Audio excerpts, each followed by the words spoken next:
இயேசு கிறிஸ்துவின் இனிய நாமத்தில் உங்களை வாழ்த்துகிறேன். லூக்கா சுவிசேஷம் 17வது அதிகாரம் 13-14 வசனங்கள்.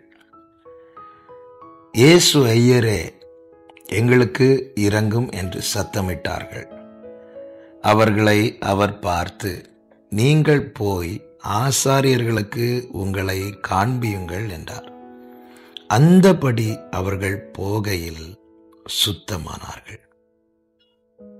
கர்த்தர் நல்லவர்.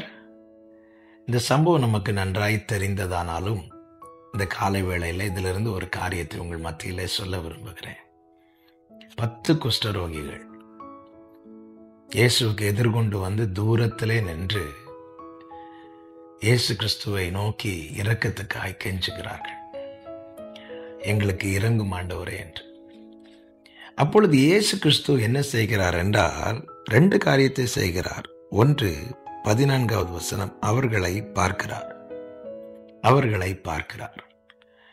2வது என்ன செய்கிறார்? அவர்களுக்கு ஆலோசனை சொல்லுகிறார். என்ன சொல்லுகிறார்? நீங்கள் போய் ஆசாரியர்களுக்கு உங்களை காண்பியுங்கள் என்றார். இரக்கத்துக்காய் கெஞ்சி நிற்கிறார்கள் ஒரு கூட்டத்தார். ஆண்டவராக இயேசு கிறிஸ்து அவர்களை பார்க்கிறார்.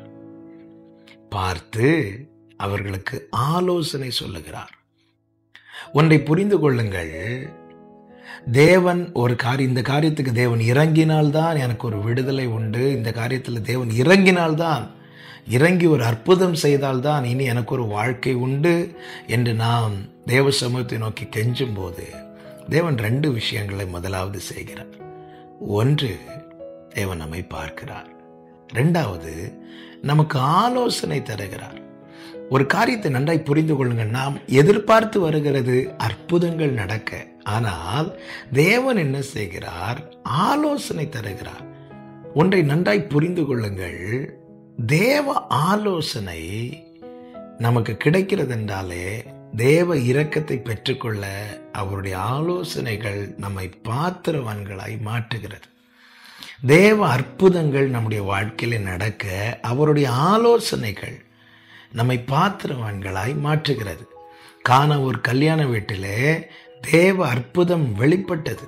ஆனால் அந்த அற்புதம் வெளிப்படுவதற்கு முன்னே மரியாள் வேலைக்காரர்களை பார்த்து சொன்ன வார்த்தை என்ன தெரியுமா? அவர் சொன்னபடி செய்யுங்கள். அவர் உங்களுக்கு என்ன சொல்லுகிறாரோ அதன்படி செய்யுங்கள். அந்த ஆலோசனைக்கு அந்த வீட்டு வேலைக்காரர்கள் இடம் கொடுத்ததுனால அந்த வீட்டில் அற்புதம் நடந்தது. தேவ இரக்கத்தை அந்த வீட்டார் பெற்று கொண்டார்கள்.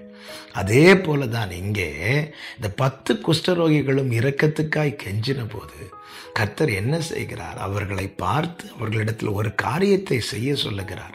என்ன செய்ய சொல்லுகிறார்? நீங்கள் போய் ஆசாரியர்களிடத்தில் உங்களை காண்பீங்கள் என்று வேதம் சொல்லுகிறது. 14வது வசனம், அந்தபடி அவர்கள் போகையில். எந்தபடி? கர்த்தர் சொன்னபடி, கர்த்தர் கற்பித்தபடி, கர்த்தருடைய ஆலோசனையின்படி அவர்கள் போகையில் சுத்தமானார்கள்.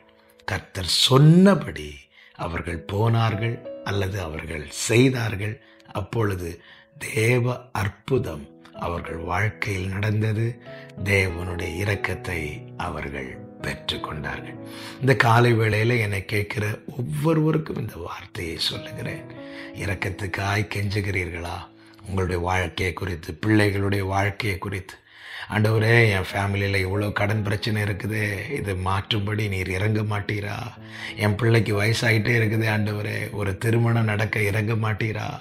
வேலை இல்லாமல் ரொம்ப கஷ்டப்படுறேனே ஆண்டவரே, இறங்க மாட்டீரா என்று இரக்கத்துக்கா இந்த 10 குஷ்டரோகிகள் இயேசு ஐயரே என்று கதறினது போல ஜெபித்து கொண்டிருக்கிறீர்களா? கர்த்தர் உங்களை பார்த்து உங்களுக்கு சொல்லுகிற ஆலோசனையின்படி செய்ய உங்களை விட்டு கொடுங்கள். அதை செய்து பாருங்கள், அதிலே நடந்து பாருங்கள். அவர்கள் போகையில், அவர்கள் நடந்து கொண்டிருக்கும் போதே சுத்தமானார்கள் என்று சொல்லப்பட்டது போல உங்கள் வாழ்க்கையிலே இன்றே அப்படிப்பட்ட கிரியைகளை தேவன் நடப்பிக்க அவர் வல்லவராயிருக்கிறார். தேவ ஆலோசனை, தேவ அற்புதங்களை நம்முடைய வாழ்க்கையில் நடப்பிக்க நம்மை பாத்திரவான்களாய் மாற்றும். இரக்கத்தை பெற்றுக்கொள்ள தேவன் ஒவ்வொருவருக்கும் கிருபை செய்வாராக. கண்களை மூடி ஜெபிக்கலாமா?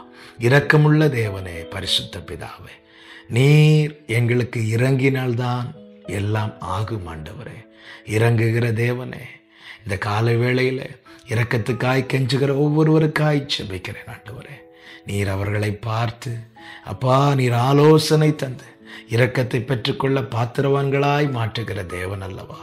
அப்படியே மாற்றி உம்முடைய பிள்ளைகள் வாழ்க்கையில அற்புதங்களை நீர் நடப்பித்து அந்த தேவ இரக்கத்தை உம்முடைய பிள்ளைகள் பெற்றுக்கொள்ளத்தக்க உம்முடைய பிள்ளைகளை தகுதிப்படுத்தும்.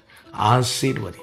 உம்முடைய ஆலோசனையின்படி நடக்க எங்கள் ஒவ்வொருவருக்கும் கிருபை தாரும். தேவ சமாதான கிருபை ஒவ்வொருவரையும் சூழ்ந்து கொள்வதாக மீட்பர் இயேசு கிறிஸ்துவின் நாமத்தில் பிதாவே. ஆமேன், ஆமேன், ஆமேன்.